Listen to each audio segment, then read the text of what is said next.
दोस्तों इस video lecture में हम 3 बिंदुओं को कवर करने वाले हैं। तो कौन कौन से भी 3 बिंदु हैं हम देख लेते हैं। सबसे पहला तो आपका होगा उष्णकटिबंधीय घास के मैदान या घास स्थल।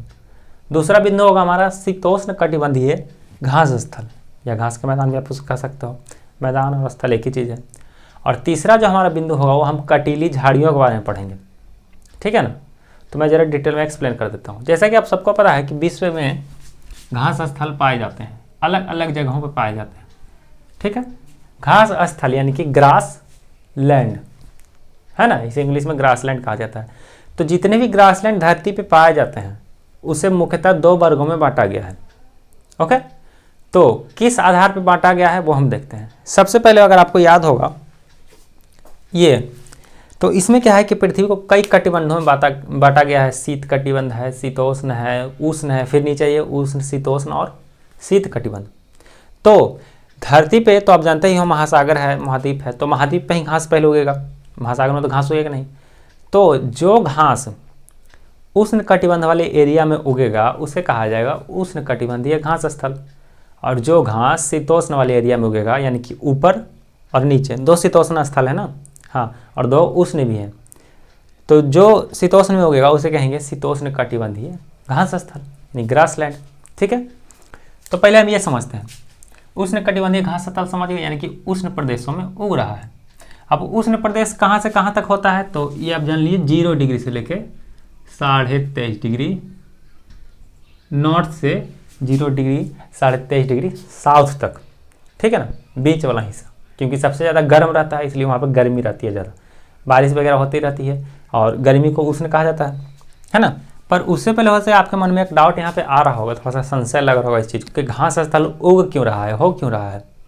तो देखिए, सबसे पहले तो प्राकृतिक वनस्पतियों को 3 रूपों में बांटा गया, जिसमें आपका पहला आ रहा था फॉरेस्ट यानी कि वन, दूसरा है ग्रास लैंड यानी कि घास के मैदान, और तीसरा है हमारा कटीली झाड़ियाँ। ये बारिश के आधार पर बांटा गया है, ठीक है ना। जहाँ पर ढेर सारी बारिश होती है, जहाँ मृदा उपजाऊ होती है वहाँ पर वन उगता है। जहाँ पर मृदा होती है लेकिन बारिश प्रॉपर नहीं होता है वहाँ पर वनस्पतियाँ नहीं उग पाती हैं, सिर्फ घास उग जाते हैं, तो उसे कहा जाता है घास के मैदान। और छोटे छोटे नहीं होते, बहुत बड़े होते हैं, बहुत एरिया में फैले होते हैं, उनका एरिया बहुत वाइड होता है। फिर कटीली झाड़ियाँ, जहाँ पे एकदम बारिश ना के बराबर होती है वहाँ पे कटीली झाड़ियाँ उग जाती है, उसे जेरोफाइटिक प्लांट्स भी कहा जाता है, ठीक है ना। अब देखते हैं आगे। तो उष्णकटिबंधीय घास स्थल भूमध्य रेखा के किसी भी तरफ उग जाने वाले होते हैं, भूमध्य रेखा के किसी भी तरफ उग जाते हैं, यानी कि बीच वाला जो इक्वेटर है उसके इधर उधर उग सकता है। तो इधर उधर वाले एरिया क्या कह रहे थे, उष्णकटिबंध है ना, तो वही चीज़ बताने की कोशिश की गई। तथा उष्णकटिबंधीय क्षेत्रों में उगने वाले होते हैं, तो नॉर्थ में भी उग सकता है तथा साउथ में भी उग सकता है, उस पर कोई प्रतिबंध नहीं है, ठीक है ना। नॉर्थ में भी उग सकता है तथा साउथ में भी। फिर आपका है निम्न से मध्य वर्षा वाले क्षेत्रों में उगते हैं। तो वर्षा का फैक्टर कर रहा था, मैंने बोला कि रेन जो है मैटर करता है। जहाँ पे ढेर सारा रेन हो रहा था वहाँ की मिट्टी उपजाऊ हो गई, पानी मिल रहा है तो पेड़ पौधे उगाए। लेकिन जहाँ पे वर्षा या तो नहीं होती हो ज़्यादा या तो मध्यम वर्षा होती हो वहाँ पे घास देखने को मिलते हैं। और मैंने बताया भी था आपको लास्ट लेक्चर में कि क्यों घास उग जाते हैं। देखिए, छोटे पौधे जो होते हैं, वन जो है हमारा किन चीज़ों से बना है, वृक्ष से, और वृक्ष कभी ना कभी छोटा पौधा रहा होगा। छोटे पौधे के जो जड़ होते हैं छोटे छोटे होते हैं, इतना छोटा इतना बड़ा हो सकता है। तो जब मिट्टी में पानी नहीं रहेगा तो उसका जड़ अंदर तक ज़्यादा जा नहीं पाएगा और पौधे वहाँ पे उगेंगे ही नहीं, तो पौधा कभी उगा ही नहीं उस एरिया में, तो इसलिए वहाँ पे वन कभी होगा ही नहीं, ठीक है। तो वहाँ पे उगते हैं सिर्फ घास, और जहाँ ढेर सारा घास होते हैं वो रिप्लेस कर देते हैं पेड़ पौधों को, है ना, खरपतवार के रूप में उग जाते हैं। तो आप देखते हो कि किसान लोग वहाँ पर हटाते रहता है खेत से घास वगैरह, क्योंकि वो फिर वृद्धि रोक देते हैं पौधों की, है ना। तो किसान लोग बड़े समझदार होते हैं, वही चीज़ करते हैं। तो इसलिए जो है ये मध्य वर्षा तथा निम्न वर्षा वाले क्षेत्र में उगते हैं, ठीक है। और सेम चीज़ यहाँ पे ये भी होगा, शीतोष्ण घास स्थल जो है ये भी मध्य तथा निम्न वर्षा वाले क्षेत्रों में उगता है। तो अभी तो इसमें बात नहीं करेंगे, पहले ही हम देख लेते हैं। कहा जा रहा है कि उष्णकटिबंधीय घास स्थल होते हैं वहाँ पे घास की लंबाई 3 से 4 मीटर तक हो सकती है तथा छोटी से मतलब कुछ सेंटीमीटर से लेकर 3 से 4 मीटर तक। 3 से 4 मीटर में समझ रहे हो कि एक तल्ला इतना, समझे, मतलब मेरे से डबल, ओके, मेरे से डबल या फिर कहो तिगुना हो जाएगा, मेरे से ट्रिपल एकदम। तो इतनी ज़्यादा लंबाई हो जाती है घासों की। और इस घास में आपका जो है काफ़ी सारे जानवर पाए जाते हैं, जैसे कि हाथी होता है, शेर होता है, हिरन होता है, आगे बताऊंगा मैं। और ये जो है इस प्रकार के घास, इस प्रवृत्ति के घास धरती के अलग अलग स्थानों पर पाए जाते हैं, यानी कि अलग अलग उष्ण कटिबंधीय प्रदेशों में पाए जाते हैं। इसमें आपका सवाना लैंड हो गया, यानी कि सवाना घास का मैदान, कंपोस्ट भी कहा जाता है तथा लानोस भी कहा जाता है। तो ये फिर नाम में कन्फ्यूजन हो सकता है आपको। तो होता यह है कि अलग अलग स्थानों पर जो घास स्थल होते हैं ना, उनको अलग अलग नाम दे दिया जाता है। कंट्री वाले कहते हैं कि मेरे कंट्री में उग रहा है इसलिए हम इसका नाम ये रखेंगे।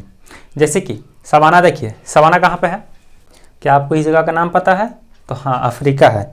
और डिस्कवरी चैनल वगैरह में देखते रहते हो, यही सब जगह दिखाते रहता है बार बार, क्योंकि वो लोग लाइव टेलीकास्ट करता है तो शेर शिकार किस तरह कर रहा है, क्या चीज़ें हो रही है, वहाँ पे करता है वो लोग। अब बताइए कंपोस्ट, कंपोस्ट है ब्राज़ील में, तो कहाँ पे होना चाहिए कंपोस्ट? ब्राज़ील देश कहाँ है आपको पता है? ब्राज़ील जो है दक्षिणी अमेरिका का एक देश है, ठीक है ना। तो यहाँ पे है देखिए कंपोस्ट घास। फिर है लानोस, लानोस जो है वो वेनेजुएला में पाया जाता है। और भी कई छोटे छोटे जगह हैं, लेकिन ये मुख्य है। तो लानोस जो है वेनेजुएला में पाया जा रहा है। तो वेनेजुएला कहाँ है बताइए? वेनेजुएला है दक्षिण दक्षिण अमेरिका के ऊपर में, ठीक है ना। ओके, तो देख लिए ना, ये जो सवाना लैंड है ये हमारा पाया जाता है अफ्रीका में, कंपोस्ट पाया जाता है ब्राज़ील में, और ब्राज़ील में तो बहुत बड़ा जंगल भी है, उसे कहा जाता है अमेजोन का जंगल। और लानोस पाया जाता था वेनेजुएला में। तो मैप से जब ये चीज़ें रिलेट करके पढ़ोगे तो आपको याद हो जाएगी। अगर देखा जाए तो ये तीनों जगहों जो हैं अलग अलग आपको लग रहा होगा, लेकिन इन तीनों जगह की जो घास है, यहाँ की जो वातावरण है, यहाँ का जो माहौल है, जलवायु है, एकदम सेम रहेगा, है ना। कंडीशंस एकदम सेम रहेंगी, इसलिए अलग अलग जगह हैं, लेकिन फिर भी उसे उष्णकटिबंधीय घास स्थल कहा जाता है। फिर आपको इसमें जानवर कौन कौन से पाए जाते हैं? तो जानवर इसमें वैसे जानवर पाए जाएंगे जो घास खा के रहेंगे। जैसे देखिए हाथी भी घास खाता है, ठीक है ना। ऐसे तो पेड़ पौधे खाते ही रहता है, लेकिन घास भी खाता है, बड़े बड़े घास होते हैं उसको खाता है। हिरन होते हैं, बारहसिंगा होते हैं आपके, और भी बहुत से शाकाहारी जानवर होते हैं, गेंडा वगैरह भी होता है। और क्या क्या होता है घास खाने वाला, जरा नाम सोचिए आप एक आध। कंगारू होता है, वाइजन यानी कि एक बड़ा सा सांड होता है, वो सब होता है। तो मतलब घास खाने वाले शाकाहारी जंतु वहाँ पे होंगे। अब क्योंकि शाकाहारी जंतु वहाँ पे हैं, इसलिए वहाँ पे उसको खाने के लिए मांसाहारी जंतु भी आएंगे। तो इसमें आपको बाघ, शेर, तेंदुआ ये सब आते हैं उसको खाने के लिए।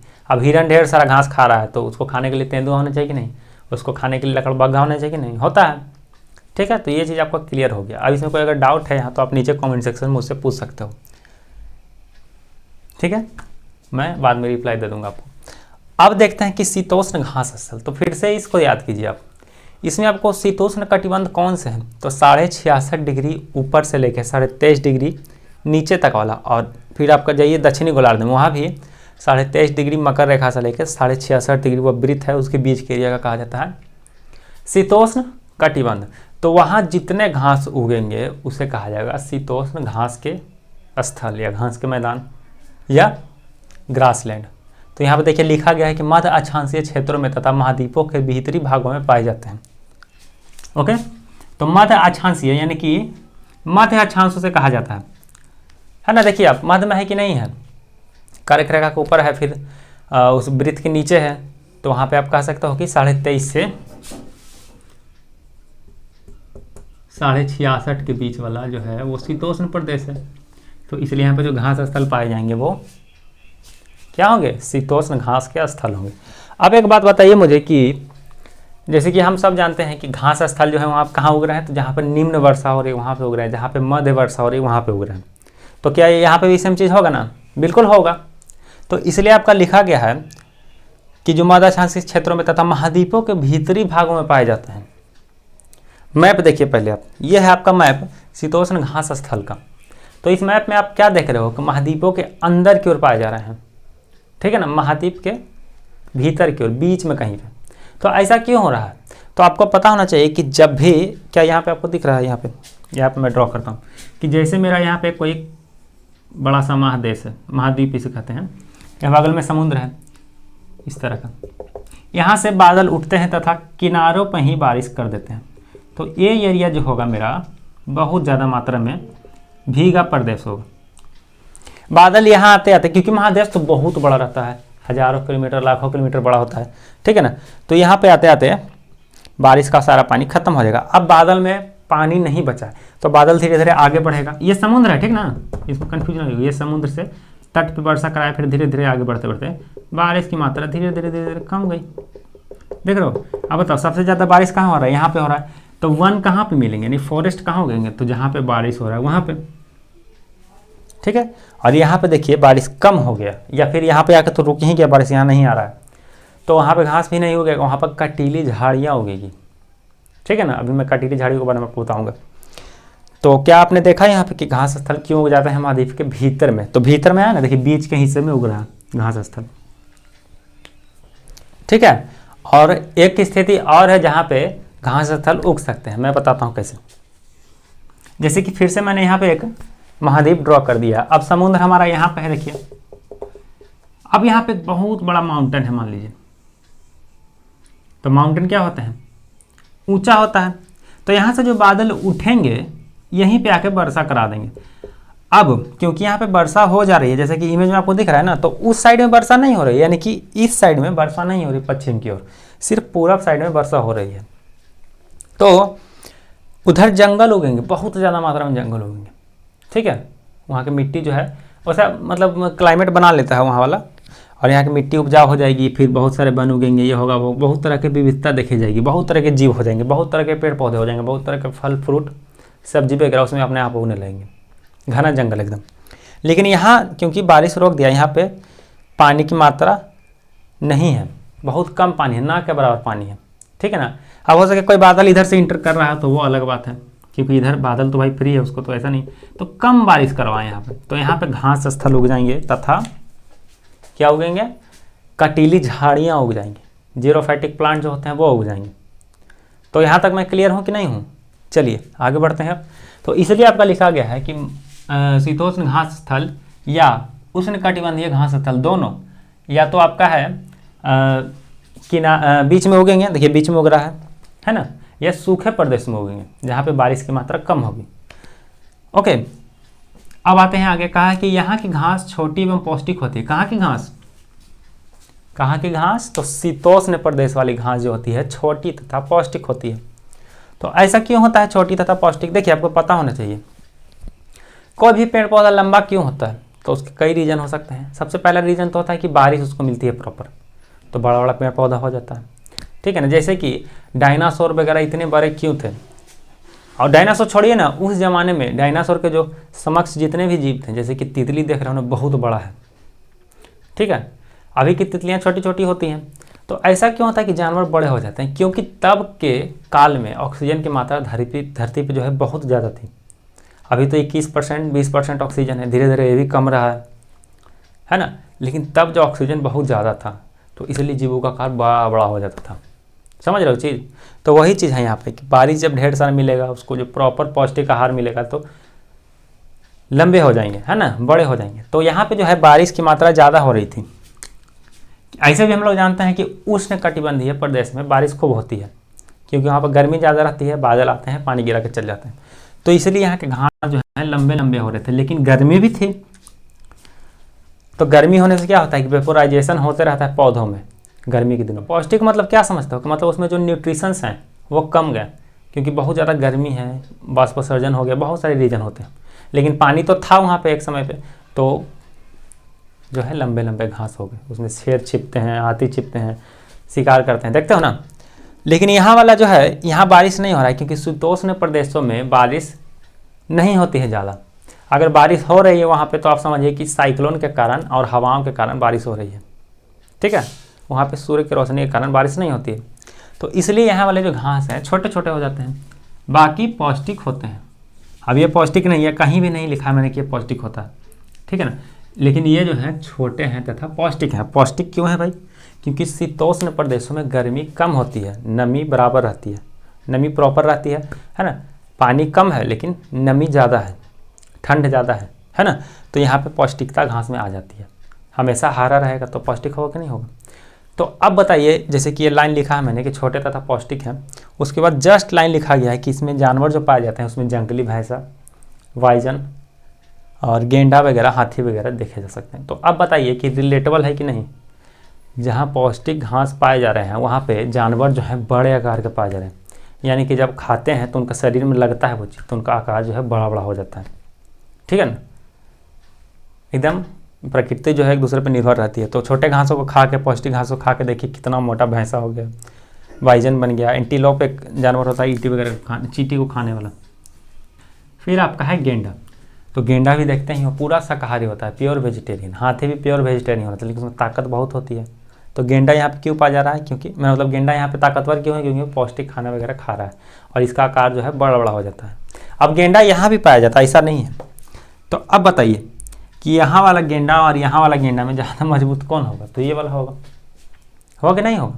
हाँ, फिर अब हाइनास वगैरह, हाइनास यानी लकड़वाघा होता है। फिर बिग डियर्स यानी कि बड़े आकार के हिरन भी पाए जाते हैं वहाँ पे। बड़ा आकार इसलिए है क्योंकि ओके। फिर कंगारू पाए जाते हैं, तो कंगारू ऑस्ट्रेलिया में पाए जाते हैं आपके। तो ऑस्ट्रेलिया में भी शीतोष्ण घास के मैदान है, अभी मैं आपको बताऊंगा आगे। फिर बाघ और शेर यानी कि जानवर को खाने के लिए, भैंसा है, वाइजन है, बिग डियर है वहाँ पे, तो उसको खाने के लिए जानवर भी तो होगा, चीता, तेंदुआ, बाघ, जैगुआर वगैरह, होगा कि नहीं होगा। अब जरा बात कर लेते हैं कि ये जो घास स्थल है, शीतोष्ण घास स्थल, विश्व में कहाँ कहाँ पाया जाता है तथा इसका नाम क्या क्या है। तो सबसे पहले तो देखिए आपका नाम दिया गया है पंपास, ओके। फिर नाम दिया गया है डॉन, मैं हूँ डॉन वाला, डॉन नहीं, डॉन नाम है इसका, डाउन्स इंग्लिश में कहा जाता है। फिर प्रेयरी, वेल्ड तथा स्टेपीज, ये सारे घास के मैदान है। अभी से मैप के सहारे समझा देता हूँ। तो देखिए डॉन जो आपका मैदान है ये पाया जाता है आपका, मैप में देख लीजिए, ऑस्ट्रेलिया में पाया जाता है, ठीक है। अर्जेंटीना जो यहाँ पे है, अर्जेंटीना आपको पता चल रहा है यहाँ पे कहाँ पे है, देखिए वहाँ पे वो है अर्जेंटीना, उसमें जो घास उगेंगे उसे कहा जाएगा पंपास, ठीक है ना। फिर आपका वेल्ड, तो वेल्ड कहा जाता है साउथ अफ्रीका में जितने भी घास का मैदान है उसको वेल्ड कहा जाता है। जितने भी कहने का मतलब क्या कि शीतोष्ण स्थल में जितने भी घास का मैदान है उसको कहा जाता है वेल्ड, ओके। फिर आपका मिडिल एशिया यानी कि जो मध्य एशिया, देखिए वहाँ पे जितने भी घास के मैदान है उसको स्टेपीज कहा जाता है, स्टेपीज। और डाउन जैसे कि मैंने ऑस्ट्रेलिया बता ही दिया आपको, और प्रेयरी बता ही दिया। नॉर्थ अमेरिका, प्रेयरी बताया क्या, नहीं बताया सर। तो नॉर्थ अमेरिका में जो घास पाए जा रहे हैं उसको कहा जाता है प्रेयरी। काम खत्म, याद हो गया आपको। अगर नहीं याद है तो 2-3 बार देख लोगे बैक करके तो याद हो जाएगा, ठीक है। तो मैप से समझना चाहिए। तो ये चीज़ तो हमारा क्लियर हो गया। अब इसमें अगर कोई डाउट है तो नीचे कमेंट करके मुझसे पूछ सकते हो। इसके बाद है जो मैं बता देता हूँ, कटीली झाड़ियाँ जो कहाँ कहाँ उगती है तथा किस प्रकार की होती है, ठीक है ना। तो दोस्तों अब हम बात कर लेते हैं कटीली झाड़ियों के बारे में, तथा एक थोड़ा सा और बुक में आपका दिया गया था, ध्रुवीय प्रदेश में जो वनस्पतियाँ पाई जाती है बहुत ही कम मात्रा में पाई जाती है वहाँ पे। और क्यों पाई जाती है कम मात्रा में, मैंने आपको बताया है लास्ट लेक्चर में। तो अगर आपने देखा है तो ठीक है, नहीं मैं थोड़ा सा बता दूंगा आपको। देखिए क्या है आपको कटीली झाड़ियाँ, तो यहाँ पे मैंने कुछ भी नहीं लिखा है क्योंकि मैं अब नहीं बताऊंगा, जो भी बताओगे अब आप बताओगे, ठीक है ना। तो सबसे पहले तो मैं यहाँ पे एक अर्थ ड्रॉ कर लेता हूँ।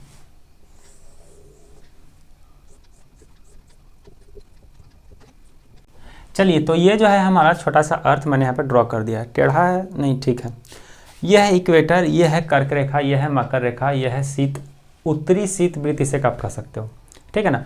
और उत्तरी वृत्त ऐसे कहा जाता है उसे, क्योंकि शीत प्रदेश में इसलिए उसे शीत वृत्त कहा जाता है। तो छोड़िए उस चीज़ को, उत्तरी वृत्त उसे आप कह सकते हो तथा इसे कह सकते हो दक्षिणी वृत्त, ठीक है ना। तो यहाँ पाया जाने वाला जो है शीत, शीतोष्ण, उष्ण, उष्ण, शीतोष्ण तथा शीत, जिसमें सबसे ज़्यादा गर्मी आपको इस एरिया में रहता है ना। उष्ण कटिबंध में सबसे ज़्यादा गर्मी रहती है, इसलिए उसका नाम तो उष्ण है। तो कहा जा रहा है कि कटीली झाड़ियाँ, तो सबसे पहले आपको कटीली झाड़ियाँ दिमाग बंद करके सोचते हो तो क्या ख्याल आता है कि कटीली झाड़ियाँ कैसे होती है, उसमें ढेर सारे कांटे होते हैं, है ना। अब इमेज देख लीजिए, तो इस तरह की झाड़ियाँ होती है, आती है सामने। तो जब भी आप आँख बंद करते हो इस तरह की इमेज आपको सामने आती है ना, कटीली झाड़ियाँ। तो सबसे पहले सोचना जरूरी है कि उसने अपना स्वरूप इस तरह से क्यों किया है ना। तो देखिए कटीली झाड़ियाँ जो होती है कहाँ उगती है ये जानना जरूरी है। तो कटीली झाड़ियाँ जो होती है वो गर्म प्रदेशों में उगती है। तो गर्म प्रदेश दो तरीके से हो सकते हैं, या तो क्या मतलब यहीं पे उगेंगे, उष्ण कटिबंध में ही उगेंगे वो, ठीक है ना, उष्ण कटिबंध में ही उगेंगे, क्योंकि इसके अलावा धरती पे और गर्म स्थान इतना है ही नहीं कहीं। तो जितनी भी कटीली झाड़ियाँ या कहा जाए कि कटीली वनस्पतियाँ जो होती है वो आपको इसी एरिया में देखने को मिलेंगे। तो मैप में आप देख लो उसे एक बार, ठीक है, जितना भी है आपको, क्योंकि यहाँ पे बड़े बड़े रेगिस्तान है, आपको सहारा है, फिर आपका थार देखो आप यहाँ पे है ना, थार यहाँ पे है। तो थार भी एक रेगिस्तान है इंडिया का। तो उसमें जो प्लांट पाए जाएंगे वो क्या होंगे, कटीले होंगे। और कटीली वनस्पति वहाँ पाई जाएंगी। अब बताइए मुझे कि इनका स्वरूप जो है, स्वरूप से पहले तो वर्षा की मात्रा देख लेते हैं, क्योंकि यहाँ पे वर्षा की मात्रा कम होती है। जहाँ वर्षा की मात्रा ज़्यादा होती है वहाँ पे उगते हैं वन, जहाँ वर्षा की मात्रा मीडियम या निम्न होती है वहाँ पे उगते हैं क्या, मैंने बताया ना, ग्रास लैंड यानी कि घास स्थल। ठीक है, और जहाँ पे बारिश एकदम ना होती हो या ना के बराबर, जैसे ना तो नहीं होगा, कहीं ना कहीं थोड़ा सा बारिश हो ही जाता है, तो वहाँ पे उग जाते हैं कटीली झाड़ियाँ, ये वाली। ठीक है, तो अब क्योंकि जहाँ ये उग रहा है पौधा, वहाँ पे न बारिश है, न कुछ है, न मिट्टी है, तो काफ़ी ज़्यादा इसको मतलब एकदम टफ कंडीशन का सामना करना पड़ जाता है, तो इसलिए अपना स्वरूप चेंज कर लेता है। हम सब जानते हैं कि पत्तों द्वारा जो है वाष्पोत्सर्जन होता है, ज़मीन से खींचते हैं तथा उसको एयर में निकाल देते हैं। पानी की बात कर रहा हूँ मैं, पानी को खींचते हैं ज़मीन से तथा एयर में निकाल देते हैं। तो कटीली झाड़ियाँ होती हैं, तो सब पौधे का तो गुण वही है, इसलिए जो होती हैं बड़ी समझदार होती है, कहते हैं नहीं यार, पत्ते अगर मेरे में रहेंगे तो मेरा वाष्पोत्सर्जन होते रहेगा, और मैं जो हूँ ज़मीन से तो कम ले रहा हूँ, अब यहाँ पे इतनी ज़्यादा गर्मी है, इतनी ज़्यादा गर्मी है कि मेरा सारा पानी सूख जाएगा। तो एक काम कर सकते हैं यहाँ पे पौधा की, जैसा कि हम पढ़ते थे कि पर्णपाती वन में गर्मी से बचने के लिए पौधे जो है पत्तियाँ ड्रॉप कर देते हैं, पर यहाँ पे तो सालों गर्मी है, मतलब 12 मंथ गर्मी है कि नहीं है। 12 मंथ जब गर्मी है तो 12 मंथ तो पत्ती गिरा कर नहीं रख सकता ना। ओके, कभी कभी तो ऐसा हो ना, मतलब खाना बनाने के लिए तो पत्ती चाहिए, ये सब चीज़ें करनी चाहिए।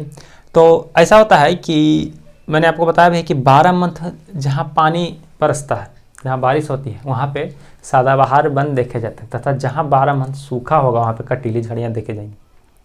तो कटीली झाड़ियों ने सोचा कि यार यार इसे तो हम पत्ता ड्रॉप नहीं कर सकते, तो क्या करते हैं, पत्तों की संरचना ही चेंज कर लेते हैं। तो पत्तों को थॉर्न के रूप में यानी कि कांटे के रूप में बदलाव कर लिया, बदल लिए। ठीक है ना, तो अब उसमें है कि स्टोमाटा तो है नहीं उसमें, अब उसे वाष्पोत्सर्जन नहीं होगा। तो आप जो हरा हरा पार्ट देखते हो वो उसका तना है एक्चुअली। ठीक है ना, जो भी हरा पार्ट देखते हो वो उसका तना है, स्टेम उसे कहा जाता है। उसने तना को मांसल बना लिया ताकि उसमें वाटर स्टोर करके रख सके, और बहुत ही कम पानी वाले जगह में रह लेता है। आपके घर में जो कैक्टस है ना ये वाला, उसमें आप देखते ही हो किस तरह से होता है, और उसमें पानी नहीं भी दोगे फिर भी 1 महीना रह लेगा बेचारा, और वायुमंडल से भी पानी थोड़ा बहुत सोखता है वो। तो इस तरह की बातें हो जाती हैं। तो यहाँ पे गर्मी है इसलिए यहाँ पे कटीली झाड़ियाँ पाई जाती हैं। और इसके बाद मैं क्या कहूँ कि जैसे उसकी जड़ें जो होती है ज़मीन तक दूर तक जाती हैं। ये जो है हमारा पौधा है, देखिए इसमें कांटा लगा हुआ है ना, और इसकी जो जड़ है ना नीचे तक जाएगी। नीचे तक इसलिए जाती है क्योंकि इसको पानी खोजना पड़ता है नीचे से। ठीक है ना, तो आप देख रहे हो ना कि कटीली झाड़ियों की क्या स्थिति है। अब आगे क्या है, आगे एक चीज़ निकाल के आती है कि कटीली वनस्पति में किस तरह के जानवर रहते हैं। तो वैसे जानवर रहेंगे जो धूप को बर्दाश्त कर सकेंगे, जैसे कि ऊँट हमारा बहुत ही फेमस जानवर है रेगिस्तान के लिए, है ना, रेगिस्तान का जहाज इसे कहा जाता है क्योंकि बहुत तेज़ी में दौड़ता है रेगिस्तान में। अब ऊँट के शरीर में भी परिवर्तन हुआ है, देखिए कि पानी किस तरह से अपने उधर स्टोर रखता है, हिप पे जो ऊपर वाला होता है ना उसको, उसमें पानी स्टोर रख लेता है, कई दिन तक पानी अपने अंदर स्टोर करके रखता है, उसी को इस्तेमाल करते रहता है। हम लोग पानी स्टोर करते हैं नहीं, अभी पियेंगे और फिर तुरंत टॉयलेट जाना पड़ जाएगा, फिर तुरंत आके पियेंगे, ये चीज़ होता है। वहाँ जो जानवर पाए जाते हैं छोटे छोटे, जैसे रेटल स्नेक हो गया, ये हमारा मकड़ी होती है, उनका शरीर बहुत ही ज़्यादा अच्छा होता है, मतलब इस वातावरण के लिए। वो लोग यहाँ आएंगे तो ज़्यादा दिन तक नहीं बचेंगे क्योंकि उनका शरीर जो है इस एरिया में रहने के लिए ढला है। और ये जो वनस्पतियाँ होती हैं हमारी, वो महाद्वीपों के अंदर वाले या बीच वाले हिस्से में पाई जाती है। ठीक है, अब अंदर वाले हिस्से में इसलिए पाई जा रही है क्योंकि जैसे कि महाद्वीप है तो इधर तो बारिश हो गया, इधर तो बारिश हो गया। ठीक है ना, अब महाद्वीप मैंने यहाँ पर ड्रॉ किया है तो सोच लीजिए बहुत बड़ा हो गया, पृथ्वी हमारी बहुत बड़ी, तो बारिश यहीं तक सीमित हो गया, बारिश यहीं तक सीमित हो गया। और आगे बढ़ा तो घास स्थल आ गया यहाँ पे क्योंकि कम कम बारिश हो रही थी, घास स्थल। अब यहाँ पे एकदम बारिश नहीं हो रही, देख रहे हो इस तरह से, तो यहाँ पे होंगे कटीली वनस्पतियाँ। तो और यहाँ पे जो है मरुभूमि होगा तो और ज़्यादा दिक्कत हो जाएगा। तो ये चीज़ क्लियर है आपको। मैप आप देख लीजिए एक बार अच्छे से, और आप देख सकते हो कि बीच में ही है, और वो सहारा रेगिस्तान आप देख रहे हो ना, सहारा रेगिस्तान बहुत बड़ा एक मरुस्थल है। ओके, अब हम बात कर लेते हैं जरा ध्रुवीय प्रदेश में जो वनस्पतियाँ उगती हैं उसके बारे में। तो ये थोड़ा सा कहिए कि एडिशनल चीज़ है। अब देखिए ध्रुवीय प्रदेश मतलब क्या होता है, पोलर जोन। ये हमारा नॉर्थ पोल है और ये है हमारा साउथ पोल। तो अभी तक हमने काफ़ी सारी चीज़ें पढ़ ली। उष्णकटिबंधीय वन के बारे में देखा, उष्णकटिबंधीय घास स्थल के बारे में देखा, शीतोष्णकटिबंधीय वन तथा घास स्थल के बारे में देखा। अब हम देख लेते हैं कि ये जो शीत प्रदेश में वनस्पतियां उग रही है इस एरिया में, वो किस तरह की हैं। तो पहली बात कि यहाँ कोई भी पेड़ पौधा नहीं पाया जाता है, बिल्कुल नहीं पाया जाता है। क्योंकि देखिए, अगर मैं कहूँ कि यहाँ पे नीम रोप दूँ वहाँ पे जाके, तो नीम उगेगा? नहीं उगेगा। आम का पौधा रोपना चाहूँ वहाँ तो उगेगा? नहीं उगेगा, क्योंकि यहाँ पे बर्फ़ जमा रहता है। मिट्टी ढूंढने के लिए उसके जड़ को अंदर तक जाना पड़ेगा, ठीक है ना। तो यहाँ जो पेड़ पौधे उगते हैं ऐसे टाइम में उगते हैं जब बर्फ़ें पिघल जाती हैं तो उगते हैं। उसमें आपका जो है लाइकेन हो जाता है। लाइकेन एक काई का स्वरूप है। फिर काई है, छोटी झाड़ियाँ छोटी मोटी, वो किसी पर्टिकुलर एरिया में उग जाते हैं। फिर शैवाल वगैरह, ठीक है ना। तो आप इमेज देख लीजिए, आप समझ जाओगे। तो इस तरह के शैवाल वगैरह उगते रहते हैं चट्टानों पे। फिर होता है क्या कि एक समय बाद बहुत ही कम समय के लिए वहाँ पे सूर्य की रोशनी आती है, फिर बेचारा जल्दी जल्दी उगते हैं, फिर उन पर बर्फ़ गिर जाती है, फिर ढक जाता है, फिर अगले साल फिर उगा जल्दी जल्दी, फिर बर्फ़ गिर गया, फिर ढक गया, फिर अगले साल। तो छोटे समय के लिए छोटी छोटी झाड़ियाँ उगती है। अगर मान लीजिए कि 5 साल तक लगातार वहाँ सूर्य की रोशनी रहती तो छोटी झाड़ियाँ क्यों उगती? वहाँ पे पेड़ ही एकदम बड़ा सा ना उग जाता, ठीक है। तो अब आपके मन में हो सके सवाल आ रहा है कि इस टाइप का पेड़ कहाँ पे उग रहा है। तो इस टाइप का पेड़ जो है शीत प्रदेश से नीचे यहाँ पे शीतोष्ण में उग रहा है, यहाँ पे उग रहा है। इसे कहा जाता है टैगा वनस्पति।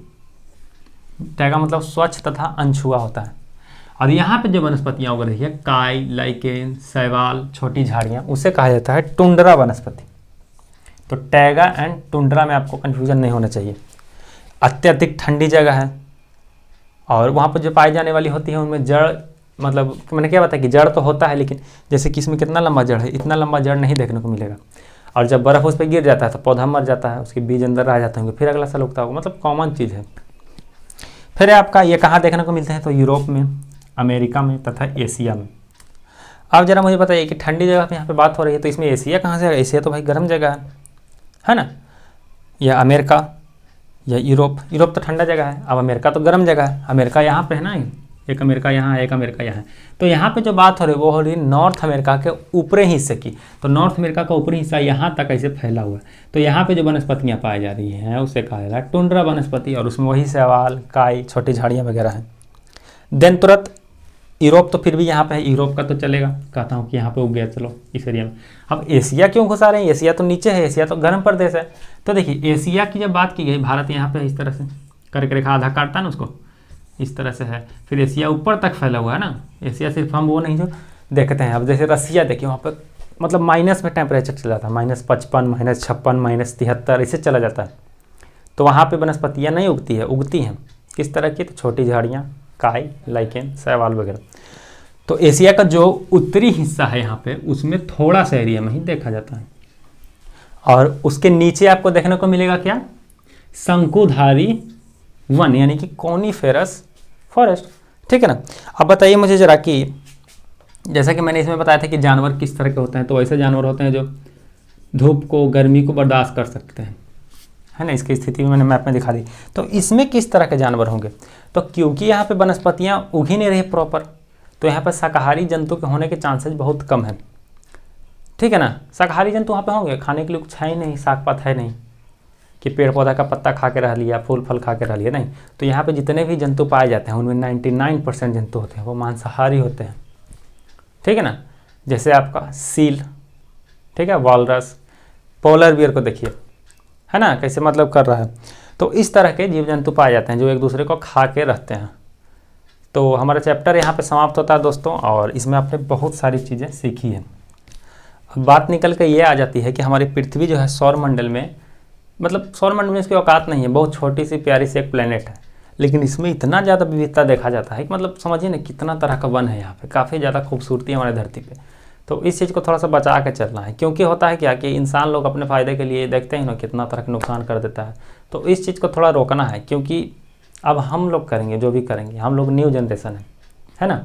इलेक्ट्रिक कारें आ ही रही है, तो इलेक्ट्रिक कारें आ रही, इसका मतलब ये नहीं कि कार्बन डाइऑक्साइड नहीं निकलेगा वायुमंडल में, निकलेगा, क्योंकि कार को चार्ज करने के लिए एनर्जी चाहिए, लाइन चाहिए, बिजली चाहिए। बिजली बनाने के लिए कोयला जलाना पड़ता है, या थर्मल पावर जो है हमारा वो करना पड़ता है। तो बहुत सारा हम लोग को ढूंढना पड़ेगा और नए नए चीज़। अभी तो ऐसा साइंटिस्ट काम कर रहा है उस चीज़ पे कि पानी से चलने वाली गाड़ियाँ जो हैं किस तरह से बन सकती है। तो खैर वो सब तो बात की बातें हैं। आशा करता हूँ मैंने जो आपको जो भी बताया आपको अच्छा लगा होगा, यहाँ पे अपनी नई चीज़ें सीखी होगी। और वीडियो को लाइक कर लीजिए, चैनल को ज्वाइन कर लीजिए। मिलता हूँ नेक्स्ट क्लास में। जय हिंद।